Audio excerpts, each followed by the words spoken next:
Now, I want to make an interesting point. When Paul speaks in Romans 10, verse 16, he says, "For Isaiah saith, Lord, who hath believed our report?"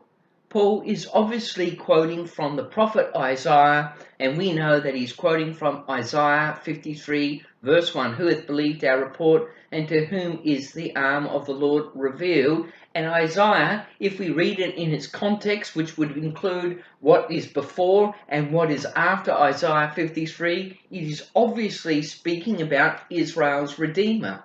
So then when we read in Romans chapter 10 a quotation from Isaiah, we still understand the whole message that Paul is preaching in the context of Israel.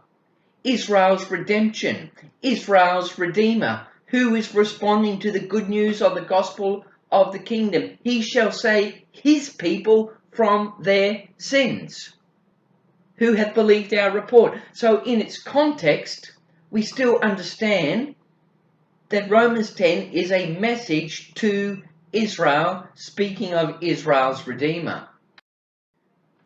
We can read in Isaiah 49 verse 15, "Can a woman forget a suckling child, that she should not have compassion on the son of her womb? Yea, they may forget, yet I will not forget thee. Behold, I have graven thee upon the palms of my hands, thy walls are continually before me." Have people and preachers forgotten Israel? Absolutely they have. They may forget, yet I will not forget thee. I have graven thee upon the palms of my hands. Who is Isaiah preaching to? Of course, he's preaching to Israel. That's very obvious if you go back and read it. There is so much we could read in Isaiah to demonstrate that Isaiah 53, the suffering servant, speaks of Israel's Redeemer. Here's just one more. Isaiah 51 verse 1, "Hearken to me, ye that follow after righteousness, ye that seek the Lord. Look unto the rock whence ye are hewn, and to the hole of the pit whence ye are digged. Look unto Abraham your father, and unto Sarah that bare you. For I called him alone, and blessed him, and increased him. My righteousness is near, my salvation is gone, forth and my arm shall judge the people. The isles shall wait upon me, and on my arm they shall trust."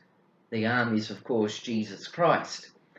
And the children of Israel were being told to look back to their father, Abraham, and to their mother, Sarah, that bare them. Now, I know, I guess a lot of people will say that is only a spiritual, that only has a spiritual meaning. Well, I tell you, it is a spiritual and a literal meaning. It's literal because he's speaking to the literal seed of Abraham and Sarah, but it's spiritual because unless they respond to the call, unless they believe the report, then they are not all Israel who are of Israel. And so they'll be excluded from the new covenant made with the house of Israel and the house of Judah. So the promises to given to the descendants of Abraham, Isaac, and Jacob are both physical, literal, and spiritual. Romans 10 verse 19, "But I say, did not Israel? No. First Moses saith, I will provoke you to jealousy by them that are no people, and by a foolish nation I will anger you." And now we're going to go on and see shortly, these are all things, and these are all words and phrases taken from the Old Testament. Verse 20, "But Isaiah is very bold, and saith, I was found of them that sought me not. I was made manifest unto them that asked not after me. But to Israel he saith, all day long I have stretched forth my hands unto a disobedient and gainsaying people." Now, of course, ordinarily, you like me may have read that passage and think, well, it's obvious that Paul is contrasting Israelites by birth, actual Israelites, with non-Israelites, Gentiles that have no racial connection with Israel. But this is simply not the case. The Israel being referred to here is that people which is still in marital relationship with the Lord.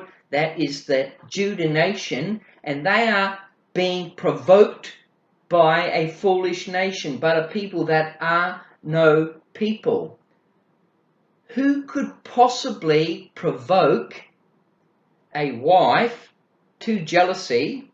I should say, what could possibly provoke a married wife to jealousy more than anything in the world?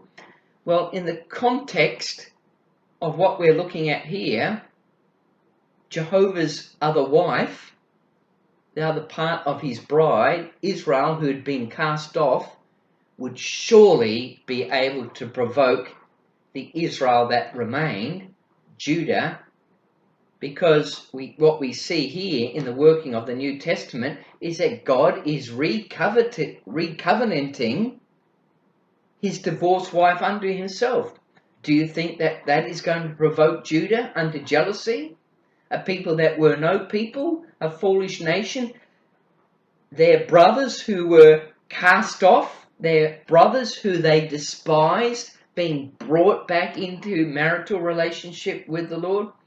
You better believe it's going to provoke Judah to anger. It's going to provoke Judah to jealousy. Who are these Gentiles, these other people? I will provoke you to jealousy by them that are no people, ethnos in the Greek, and by a foolish nation, ethnos in the Greek, also translated in our Bible as Gentiles. Who are these other people, these Gentiles, this foolish nation, this people which are no people? Well, when Paul is speaking about them that are no people and a foolish nation in verse 19, he's quoting from the Old Testament. We have to follow the story through if we are to understand what is being said and to whom it is being said. Paul quotes from Deuteronomy 32 verse 21. They have moved me to jealousy with that which is not God. They have provoked me to anger with their vanities, and I will move them to jealousy with those which are not a people. In the Hebrew, that is loam. Now this word loam comes up to us again in Hosea chapter 1. I will move them to jealousy with those which are not a people. I will provoke them to anger with a foolish nation. Now, who is being spoken about in Deuteronomy 32 verse 21? Who are the no people called not a people? Note that these people who are no people are the same as those who are not a people. Who is the loam and the foolish nation of Deuteronomy 32 verse 21? Do we guess and say, well, I know that it is such and such a people? Do we guess, or do the scriptures tell us who these are? Now, if the scriptures tell us who these people are, this not a people, this loam, this foolish nation, if the scriptures tell us who these people are we not then obliged to apply that understanding to the interpretation of Romans 10 verse 19? Of course we are. Let's keep reading. Isaiah 7 verse 8, Ephraim shall be broken, that it be not a people. Ephraim is that name for the northern house of Israel, the 10-tribe house of Israel. The kingdom of Israel would be broken, that it be not a people. Hosea 1 verse 9, then God said, call his name Lo-Ammi. Now he's speaking to Ephraim, the kingdom of Israel, the house of Israel. Then said God, call his name Lo-Ammi, for ye are not my people. Loam, not my people. Hosea 1 verse 10, it shall come to pass that in the place where it said unto them that ye are not my people, there ye shall be called the sons of the living God. In other words, this people, this kingdom of Israel, who was cast off, who became not a people, would become the sons of the living God. So Paul applies the prophecy of Deuteronomy 32 verse 21 to Israel, that is the Judah nation still in marital relationship with the Lord, being provoked to jealousy by those which are the Lo-Ammi, the not of people, the divorced wife who is now being recovenanted again under the terms of the new covenant. So it's probably superfluous for me to mention here the fact that Israel went into captivity by the Assyrians. There's historical records everywhere. The Behitson Rock records the captivity of the children of Israel. Jeremiah 9 verse 16, I will scatter them also among the heathen. The black obelisk, I think that's found in the British Museum, and I've seen it there.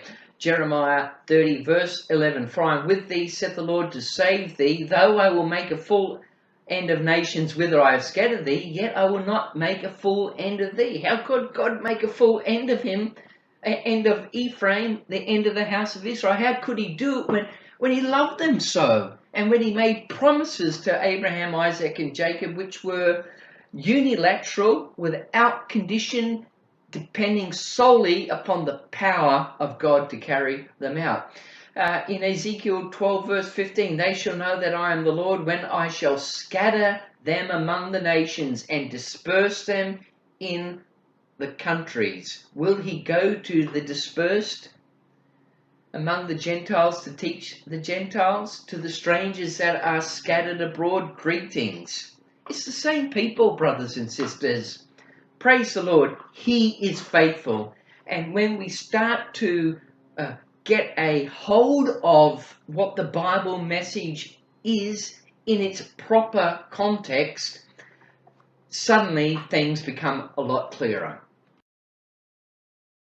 Romans 10 verse 19, Moses saith, I will provoke you to jealousy by them that are no people. We already know who these people are that are no people. Let's think about it logically. What would especially provoke a married wife to jealousy? What would get her hopping mad? Another woman would, wouldn't it? Of course another woman would provoke a married wife to jealousy. And who is this other woman that could provoke the Judah nation to jealousy? The restoration of the divorced wife, which they knew was still in existence. Who would have thought that after over 700 years had passed, that God would re-betroth Israel unto himself? Well, those that read the word of the Lord and who understand what he's doing would have realized what's going on. And Paul realized what was going on. Restoration of the divorced wife would certainly provoke the married wife to jealousy. And so we read, after the suffering servant in Isaiah 53, we read Isaiah 54 verse 6, for the Lord hath called thee as a woman forsaken and grieved in spirit, and a wife of youth when thou wast refused, saith God. For in a small moment have I forsaken thee, but with great mercies will I gather thee. Isaiah speaks to the divorced woman, the forsaken woman, the desolate woman, the house of Israel who'd been cast off and divorced by the Lord. For a small moment have I forsaken thee, but with great mercies I will gather thee. Who was being provoked to jealousy? Israel, the people that still remained in marital relationship with the Lord. That Judah nation were being provoked by the re-betrothal and the restoration of the divorced wife, the house of Israel, which was being brought back home again. Are we sure that this foolish nation is one and the same people as cast off Israel? It says, Paul says, and by a foolish nation. It's nation singular. It's not nations as in all and sundry, but it's another nation. The kingdom of God will be taken from you, Jews, and given to a nation that would bring forth the fruit thereof. Was divorced Israel this foolish nation? Deuteronomy 32, verse 1, give ear, O ye heavens, and I will speak, and hear, O earth, the words of my mouth. My doctrine shall drop as the rain, my speech shall distill as the dew, as the small rain upon the tender herb, and as the showers upon the grass, because I will because I will publish the name of the Lord. Ascribe ye greatness unto our God. He is the rock, his work is perfect, for all his ways are judgment. A God of truth and without iniquity, just and right is he. They have corrupted themselves, in verse 5, their spot is not the spot of his children. They are perverse and crooked. They are a perverse and crooked generation. Do you thus requite the Lord, O foolish people and unwise? Down in verse 21, they have moved me to jealousy with that which is not God. They have provoked me to anger with their vanities. I will move them to jealousy with them, with those which are not a people. I will provoke them to anger with a foolish nation. The children of Israel were called a foolish people, and prophetically it was applied to Israel when they were cut off. No people, a foolish nation. They were fools because they despised the commandments and covenants of the Lord. They were like the prodigal son. As soon as they gained their inheritance, their blessing, and were established as a kingdom under King Jeroboam, they were decadent from their very beginning. They lived riotously, they lived licentiously, and they ended up in the pig's pen. What a shock to the married wife that remained when the married wife was being brought home, when the son was welcomed back into the house. It made the brother that had stayed very jealous indeed. So let's look again at Romans 10 verse 20. But Isaiah is very bold and saith, I was found of them that sought me not. I was made manifest unto them that asked not after me. But to Israel he said, all day long I've stretched forth my hands unto a disobedient and gainsaying people.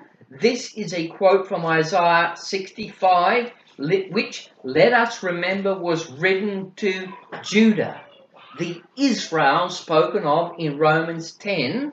And in Isaiah 65, speaking to Judah, he says to them, I'm sort of them that ask not for me. I am found of them that sought me not. I said, behold me unto a nation that was not called by my name. I've spread out my hands all the day unto a rebellious people which walketh in a way that was not good after their own thoughts, and so on. So he says to that rebellious people which are walking after their own thoughts, that are provoking him continually to his face, that he would be sort of them that ask not for me. A nation singular, not called by my name. I guess on a careless reading we would say, well, that would be all the non-Israelite nations. But on closer inspection we understand that this nation, not called by my name, that didn't seek the Lord, that asked not for him, was in fact Ephraim, the house of Israel that was decadent from their beginnings, that never made any pretense to follow the Lord, that was called by the Lord to work in the vineyard and said, I would not, but afterwards went and did what they were asked to do under the terms of the new covenant.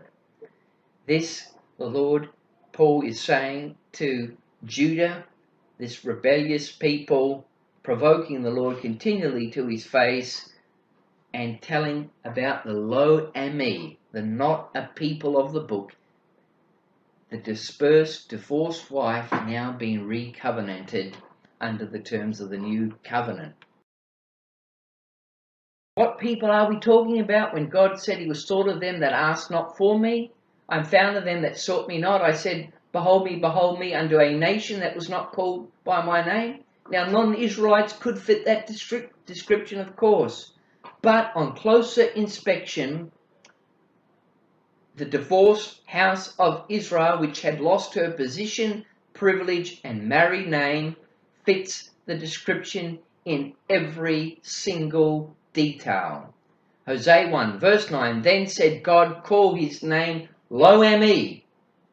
This he says to the kingdom of Israel. He was going to break and destroy the kingdom, but he was going to preserve the house. Call his name Lo Ami, for ye are not my people, and I will not be your God. The not a people, the people that sought me not, the people that were not looking for God, is the house of Israel. That is who is being spoken about by Paul in Romans as Paul quotes from the Old Testament to demonstrate the ongoing fulfillment of the plan and the purpose of God, how that the prophecies are now coming to pass, are now being fulfilled in the rebetrothal of the divorced wife. It's very clear that the language used by Paul all centers around the my people of the book, the people of the book, the children of Israel. To whom did God spread out his hands all the day? Unto a rebellious people which walked in a way that was not good. That was not a reference to Israelite nations. The rebellious people were those that had refused the commandments of the Lord, and the Lord had only given commandments and a law and statute unto Israel. Initially it was the house of Israel. They were divorced and cast away. Now it was the Judah nation refusing Christ, now refusing the gospel. They were the rebellious people which were walking after their own thoughts. Again, even the words here we're talking about a people that provoketh me to anger continually to my face.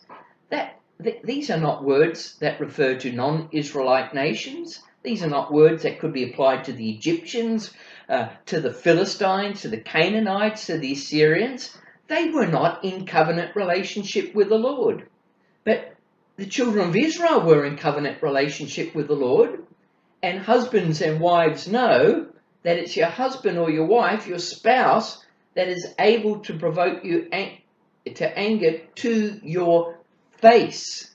It's those closest to you that do it in your face. First, it was the house of Israel that provoked the Lord to anger to his face.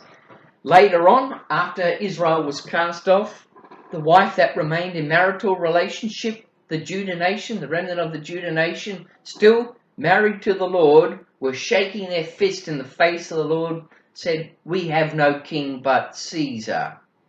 And they were, nationally speaking, refusing the terms of the new covenant. This brings us to the end of Romans chapter 10. We will continue this series of presentations with Romans chapter 11.